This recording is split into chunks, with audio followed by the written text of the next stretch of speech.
Cedar Ridge existed in the kind of silence that small towns wear like armor. Population 3,847, nestled between endless desert highways and forgotten dreams where everyone knew everyone's business, or pretended they didn't. The town's heartbeat pulsed through Mel's Diner, the single gas station, and the weathered courthouse that had seen better decades. 8-year-old Emma Martinez walked these familiar streets with shoulders that carried too much weight for her small frame.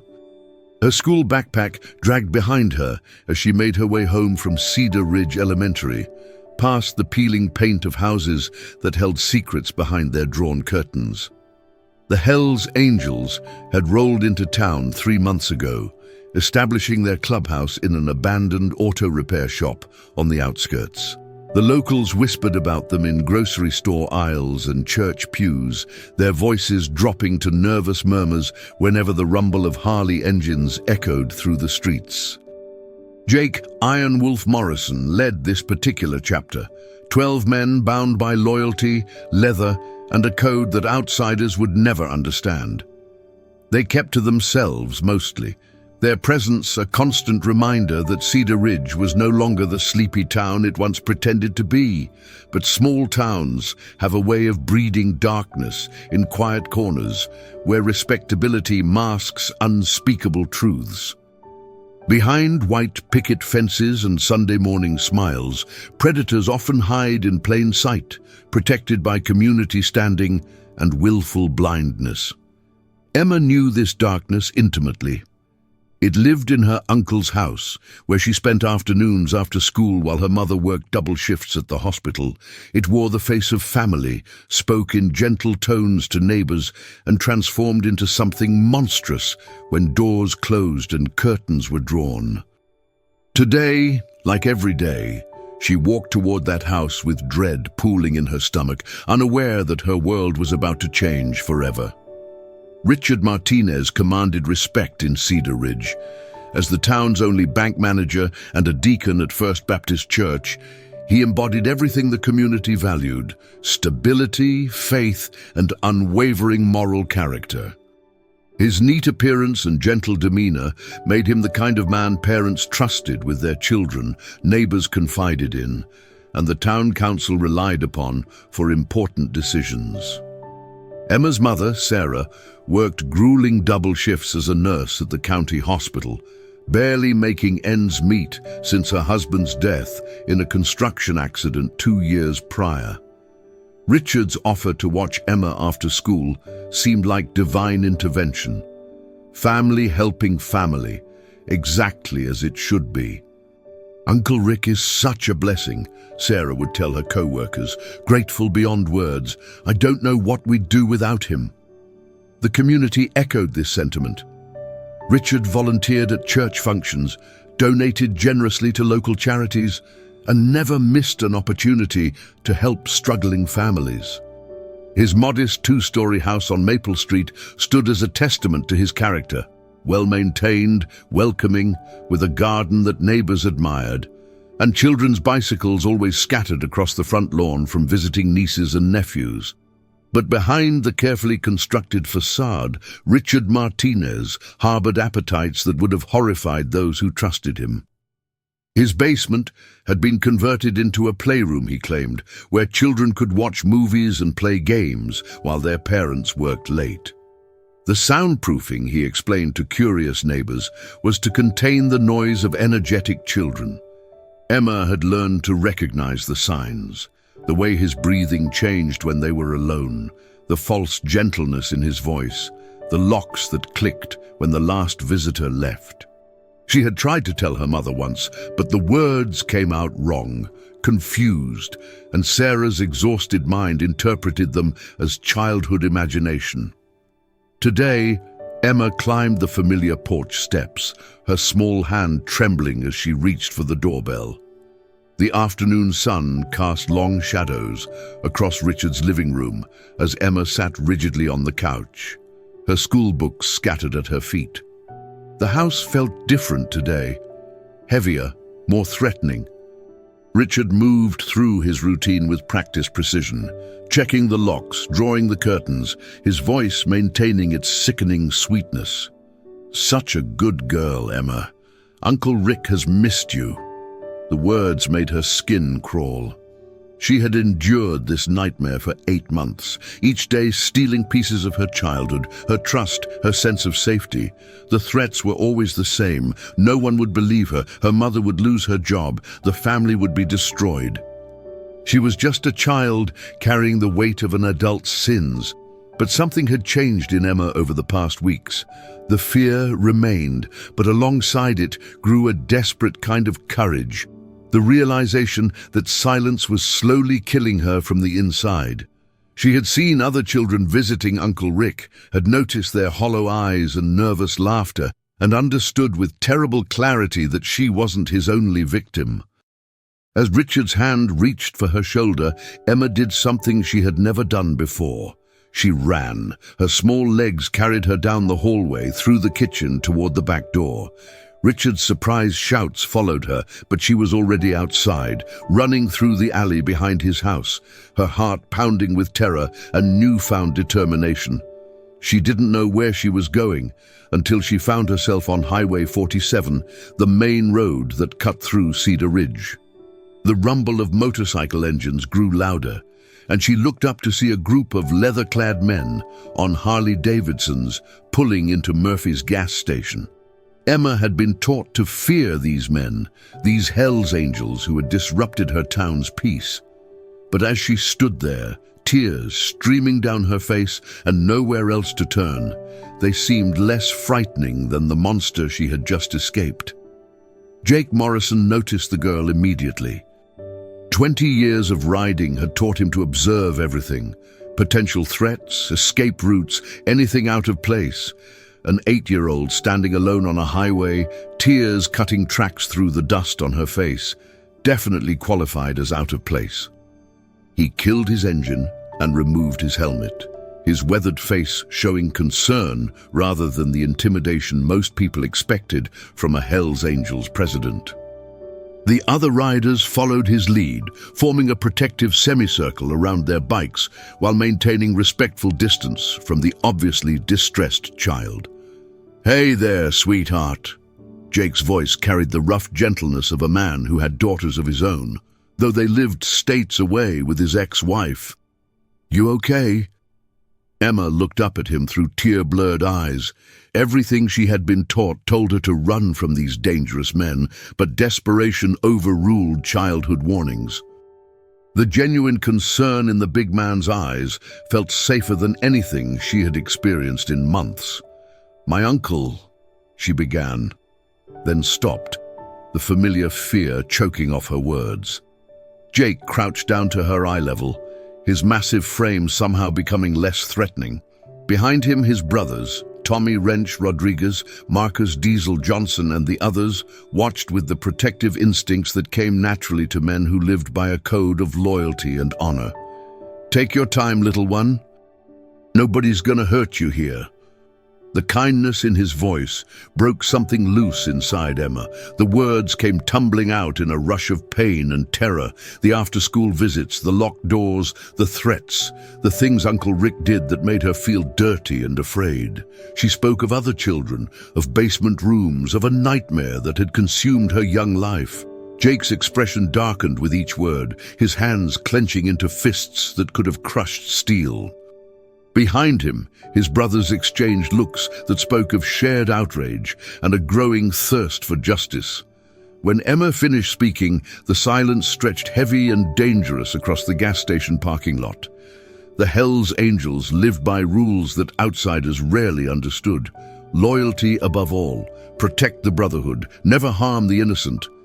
And some sins demanded immediate, decisive action. Jake stood slowly, his mind racing through possibilities and consequences. In his 20 years wearing the patch, he had seen enough darkness to know truth when he heard it. This child's words carried the unmistakable weight of genuine terror, and her detailed descriptions left no room for doubt. "Tommy, take the girl inside. Get her something to eat and drink." His voice carried the authority that had kept 12 dangerous men united for 3 years. "Marcus, call preacher. Tell him we need a church meeting." Now, the Brotherhood moved with practiced efficiency. Tommy Wrench Rodriguez, despite his intimidating appearance, had a gentle way with children, a skill learned from raising his own daughter as a single father. He guided Emma into the gas station's small convenience store, speaking softly about ice cream and candy bars, while his president made decisions that would change everything. Jake pulled out his phone, his fingers steady despite the rage building in his chest. The first call went to Preacher Williams, the club's vice president and the closest thing to a moral compass their brotherhood possessed. The second went to Doc Martinez, their medic, and the only member with formal medical training. "We got a situation," Jake's voice was controlled, professional. 8-year-old girl, sexual abuse, ongoing, local authority figure. Need you here in 20 minutes. The responses were immediate and unanimous. Whatever was needed, the Brotherhood would provide. As Jake watched Emma through the store window, accepting a candy bar from Tommy with the hesitant gratitude of a child who had forgotten what kindness looked like, he felt the familiar weight of leadership settling on his shoulders. Some decisions came easy, others changed everything. This was one of the latter.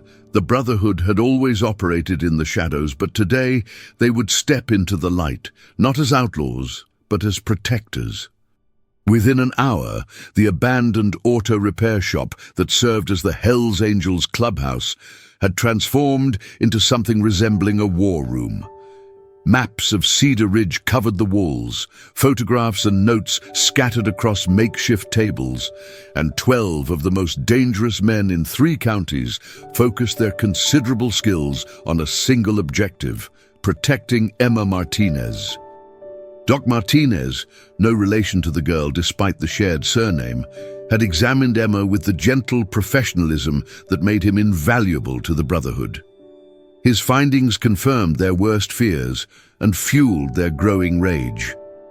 The physical evidence was undeniable, the psychological trauma evident in every flinch and nervous glance. Preacher Williams, whose seminary education preceded his outlaw life by 2 decades, had coaxed additional details from Emma with patient questioning.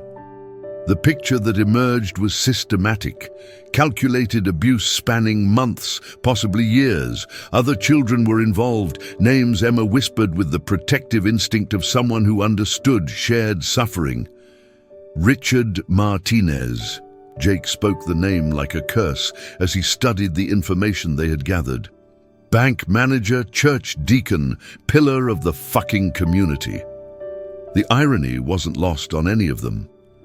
They were the ones the town feared, the dangerous outsiders who threatened Cedar Ridge's peace. Meanwhile, the real monster wore a suit and tie, smiled at church potlucks, and counted the community's money by day, while destroying children by night. Spider McKenzie, the club's intelligence specialist, had spent the afternoon gathering information through channels that would have impressed federal investigators. Richard Martinez's background revealed a pattern of relocations, always leaving towns quietly, always finding positions of trust and authority. 3 previous towns, same pattern, Spider reported, his laptop screen glowing in the dim clubhouse light. Always leaves after 2 or 3 years, always gets glowing references, always finds work with access to children. The room fell silent as the implications sank in. This wasn't Emma's uncle's first hunting ground, and without intervention, it wouldn't be his last. Jake looked around at his brothers, seeing his own determination reflected in their faces. The Hells Angels had survived decades in a world that demanded strategic thinking and careful planning. Tonight, those skills would serve a different purpose than usual, but the methodology remained the same: gather intelligence, identify objectives, execute with precision. Jake stood before a whiteboard covered in photographs, timelines, and carefully drawn connections. Emma sat in the corner, wrapped in a leather jacket that belonged to Tommy's daughter, finally sleeping peacefully for the first time in months, under the protective watch of men who understood the value of innocence. "Here's what we know," Jake began, his voice carrying the authority of a battlefield commander. Richard Martinez has been operating for years, possibly decades. He's careful, methodical, and protected by community standing. The local sheriff is his golf partner. The mayor owes him money. Half the town council banks with him. Preacher Williams nodded grimly. Classic predator pattern. Embeds himself in positions of trust and authority, makes himself indispensable to the community. Anyone who might threaten him becomes isolated, discredited. The plan that emerged was elegant in its simplicity and devastating in its potential consequences. They would gather evidence, real, undeniable proof that even Richard's community standing couldn't deflect. They would document everything, create a paper trail that would survive legal challenges and media scrutiny. But more importantly, they would ensure that Richard Martinez never hurt another child. "We're not vigilantes," Jake emphasized, though his words carried an edge that suggested otherwise. "We're concerned citizens bringing a predator to justice. Everything we do has to be legal, documented, and bulletproof." Spider Mackenzie looked up from his laptop, a grim smile playing across his scarred features. "I've got contacts in 3 states where this bastard operated before. Give me 48 hours, and I'll have enough evidence to bury him so deep he'll never see daylight again." The Brotherhood exchanged glances, understanding passing between them without words. They had found their mission, their purpose in this small town that had never wanted them. They would be Emma's protectors, her champions, her justice. The next 48 hours transformed the Hells Angels from perceived threats into the most effective investigative unit Cedar Ridge had ever seen. Their methods were unconventional, their resources extensive, and their motivation absolute. Spider Mackenzie worked his network of contacts across 3 states, digital breadcrumbs leading to a pattern of destruction that spanned Richard Martinez's entire adult life. Former colleagues spoke in hushed tones about suspicions never voiced. Children who had exhibited behavioral changes, families who had quietly left town without explanation. Tommy Wrench Rodriguez used his mechanical expertise to install surveillance equipment around Richard's property, cameras hidden in trees, audio devices concealed in utility boxes, motion sensors that would track every visitor. The technology was military-grade, acquired through channels that didn't ask questions about end users. Meanwhile, Doc Martinez had documented Emma's injuries with medical precision, creating a file that would stand up in any courtroom. His gentle bedside manner had coaxed additional memories from the traumatized girl, details that painted an even darker picture of systematic abuse. Preacher Williams took on the most dangerous task, infiltrating Richard's social circle. His seminary background and natural charisma made him the perfect candidate to attend church functions, volunteer for community events, and gradually work his way into the inner circle of Cedar Ridge's most respected citizens. What he discovered there chilled him to the bone. "There are others who know," Preacher reported during their evening briefing. "Maybe not the full extent, but they've seen signs, heard rumors. They're protecting him because exposing him would expose their own complicity." The conspiracy of silence ran deeper than they had imagined. Teachers who had noticed behavioral changes in students but never reported them. Church members who had witnessed inappropriate interactions but chose to look away. Community leaders who had received subtle warnings about Richard's behavior but decided their reputations were more important than children's safety. Jake felt his rage building with each new revelation. This wasn't just about one predator. It was about an entire system that had failed to protect its most vulnerable members. Emma's courage had opened a door that revealed horrors beyond what the Brotherhood had initially imagined. As word spread quietly through certain channels that someone was finally listening, other children began to emerge from the shadows, each carrying their own burden of shame and terror. 7-year-old Michael Chen, whose parents worked late at their restaurant, had been visiting Uncle Rick for supervised homework sessions. 10-year-old Sarah Beth Williams, daughter of a single mother who cleaned houses for wealthy families, had been receiving special tutoring in Richard's basement. The list grew longer with each passing day. Doc Martinez had established a makeshift counseling center in the back room of the clubhouse. His medical training extended to provide basic psychological support for traumatized children. The sight of these hardened bikers gently caring for broken children would have shocked Cedar Ridge's residents had they been allowed to witness it. 12 children, Doc reported during their evening meeting, his voice heavy with exhaustion and rage. 12 that we know of, ages 6 to 11, all from single-parent homes or families struggling financially. He targeted the vulnerable ones, the ones whose parents were too busy surviving to notice the warning signs. The pattern was sickeningly clear. Richard had systematically identified and groomed children from families who couldn't afford to lose his help, who depended on his generosity for basic survival. He had weaponized poverty and desperation, using community standing as both shield and sword. Tommy Wrench Rodriguez, whose own daughter lived safely with her mother in another state, found himself fighting tears as he listened to these children's stories. Each account added another layer to the nightmare, another reason why traditional justice might not be sufficient. "The system failed these kids," he said quietly, his mechanical hands surprisingly gentle as he helped a frightened boy with a coloring book. Every adult who should have protected them looked the other way. Jake nodded grimly. The evidence they were gathering would eventually put Richard Martinez behind bars, but that wouldn't heal the damage already done. These children needed more than legal justice. They needed to know that someone would fight for them, that their pain mattered, that they were worth protecting. Richard Martinez maintained his routine with the confidence of a man who had never faced consequences for his actions.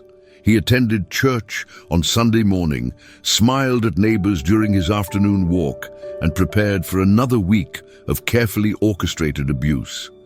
He had no idea that every movement was being watched, every conversation recorded, every moment documented by men who had made his destruction their singular focus.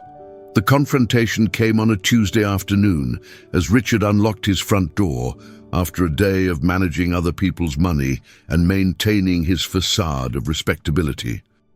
He found Jake Morrison sitting in his living room, massive and still as a mountain, wearing the kind of expression that had made hardened criminals reconsider their life choices. "Mr. Martinez," Jake's voice was conversational, almost friendly. "We need to talk." Richard's hand moved instinctively toward the phone, but Jake's slight shake of the head discouraged that action.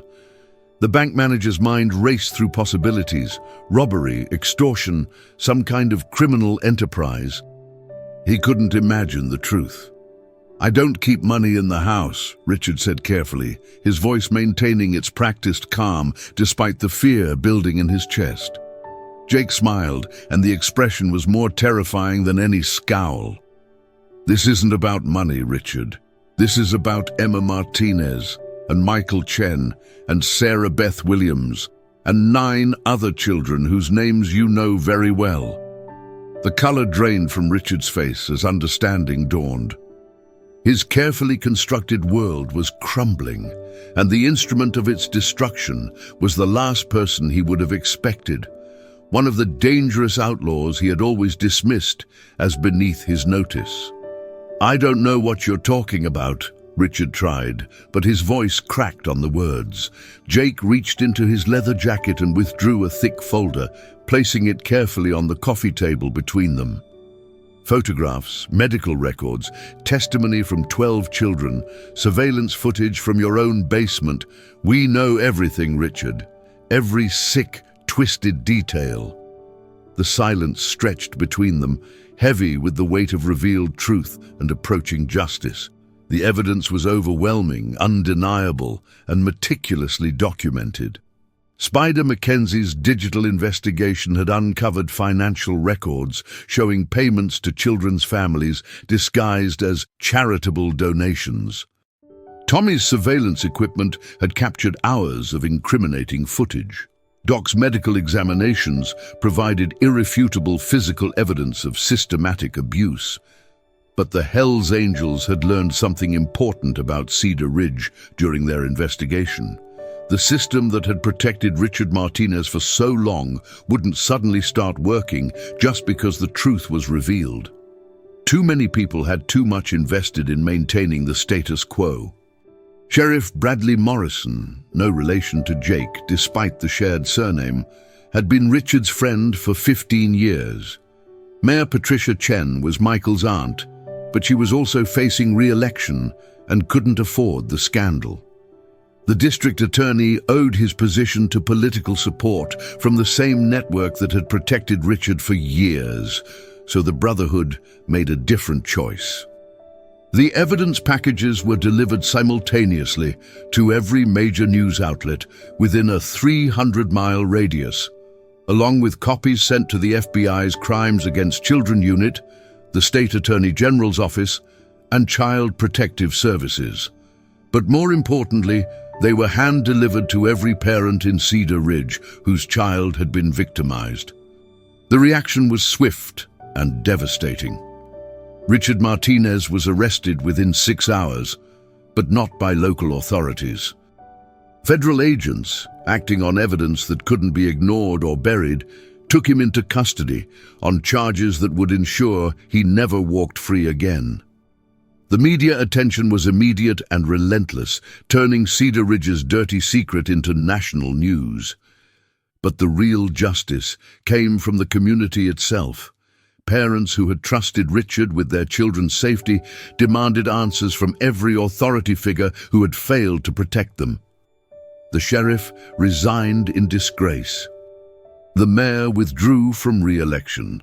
The bank board terminated Richard's employment and launched their own investigation into potential financial crimes. Jake watched the chaos unfold from the clubhouse, Emma sleeping peacefully in the back room under Doc's protective watch. Justice had many faces, and sometimes it wore leather jackets and rode Harley-Davidsons. Cedar Ridge would never be the same. The revelation of Richard Martinez's crimes had shattered the town's carefully maintained facade of respectability, forcing residents to confront uncomfortable truths about willful blindness and complicit silence. The Hells Angels, once viewed as dangerous outsiders threatening the community's peace, were now seen in a different light entirely. Emma Martinez had become the symbol of courage that the town desperately needed. Her willingness to speak truth to power, to trust dangerous men with her deepest pain, had saved not only herself, but 11 other children who had suffered in silence. The local newspaper ran her story with her mother's permission and her identity protected, as an example of how the most vulnerable members of society often found protection in the most unexpected places. Sarah Martinez, Emma's mother, had quit her job at the hospital to focus on her daughter's healing. The medical bills were mounting, but anonymous donations kept appearing in their mailbox, contributions from a brotherhood that understood the value of family and the cost of trauma. The other families affected by Richard's crimes were receiving similar support. Tommy Wrench Rodriguez had organized a network of resources that connected them with counseling services, legal aid, and financial assistance. The man who could rebuild any engine ever made was now rebuilding lives with the same methodical precision. Doc Martinez had established a permanent counseling center in town, funded by donations that seemed to appear from nowhere, but everyone suspected came from the clubhouse on the outskirts of town. His gentle approach to trauma therapy was helping the children process their experiences and begin the long journey toward healing. Preacher Williams had been invited to speak at several churches about the importance of protecting children and the dangers of blind trust in authority figures. His unique perspective, part seminary graduate, part outlaw, resonated with congregations struggling to understand how their faith community had failed so completely. The Brotherhood had found their purpose in Cedar Ridge, and Cedar Ridge had found its conscience in the most unlikely guardians. 6 months after Emma's desperate plea in a gas station parking lot, Cedar Ridge had transformed into something resembling the community it had always claimed to be. The Hells Angels clubhouse had become an unofficial community center, where children received tutoring, families found support, and the Brotherhood continued their work as unlikely protectors. Emma herself had blossomed under the care of people who understood that healing required both time and unconditional support. She had started attending group therapy sessions with other survivors, her natural leadership helping younger children find their own voices. The shy, terrified girl who had run from her uncle's house had become a beacon of hope for others trapped in similar darkness. Jake Morrison had been officially recognized by the State Attorney General's office for his role in exposing the abuse network. The commendation sat framed in the clubhouse, a reminder that justice sometimes came from unexpected sources. More importantly, he had received letters from parents across 3 states, thanking him for giving their children a voice when the system had failed them. The legal proceedings against Richard Martinez were moving forward with the inexorable weight of overwhelming evidence. Federal prosecutors were confident of securing convictions that would ensure he spent the rest of his life in prison. But more significantly, the investigation had uncovered connections to similar networks in other towns, leading to additional arrests and the rescue of dozens more children. Tommy Wrench Rodriguez had been reunited with his own daughter, who had moved to Cedar Ridge to be closer to her father. The sight of the intimidating mechanic teaching his little girl to ride a bicycle had become a common and beloved sight on the town's streets. Doc Martinez had expanded his counseling services to include family therapy, helping parents understand the warning signs they had missed and the support systems their children needed. His work had attracted attention from child advocacy groups across the region. Spider McKenzie had used his technical skills to establish a secure reporting system that allowed children to safely report abuse without fear of retaliation. The system was being adopted by school districts throughout the state. 1 year later, Cedar Ridge celebrated its first annual Children's Safety Day, a community event that brought together families, law enforcement, social services, and the Hells Angels in a shared commitment to protecting the town's most vulnerable residents. The irony was not lost on anyone that the event was held in the parking lot of the gas station, where Emma Martinez had first found the courage to speak her truth. Emma, now 9 years old and radiating confidence that would have been unimaginable a year earlier, served as the event's honorary chairperson. She cut the ribbon on the new Children's Advocacy Center, spoke briefly about the importance of trusting adults who listened, and presented awards to the people who had helped her find her voice. Jake Morrison received the first award, a simple plaque that read, "For Believing." As he knelt down to accept it from Emma's small hands, the crowd of several hundred people fell silent, witnessing a moment that captured everything Cedar Ridge had learned about courage, justice, and unexpected heroism. "Thank you for listening," Emma said simply, her words carrying across the parking lot with crystal clarity. "Thank you for believing me when nobody else would." The Brotherhood stood behind their president, 12 men who had found redemption in protection, purpose in justice, and family in the most unlikely circumstances. They wore their colors proudly, no longer as symbols of rebellion, but as badges of honor earned through service to those who needed them most. Sarah Martinez watched her daughter with tears of pride and gratitude. The nightmare that had nearly destroyed their family had instead led them to a community of protectors who understood that family was defined by love and loyalty rather than blood and obligation. As the sun set over Cedar Ridge, painting the desert sky in shades of gold and crimson, the town's transformation was complete. The Hells Angels had rolled into town as feared outsiders and had become beloved guardians. The children who had suffered in silence had found their voices. The community that had failed its most vulnerable members had learned to listen. And Emma Martinez, the crying girl whose desperate plea had started it all, stood surrounded by her chosen family, a brotherhood of unlikely heroes who had proven that sometimes justice wore leather jackets and rode Harley-Davidsons. The whole town had indeed been silenced, but not by fear or intimidation. They had been silenced by the profound realization that protection, courage, and love could come from the most unexpected sources, and that true strength was measured not by the fear you inspired, but by the innocence you protected. In Cedar Ridge, the Hells Angels had found their greatest victory, not in conquest or intimidation, but in the simple act of believing a child who needed someone to listen.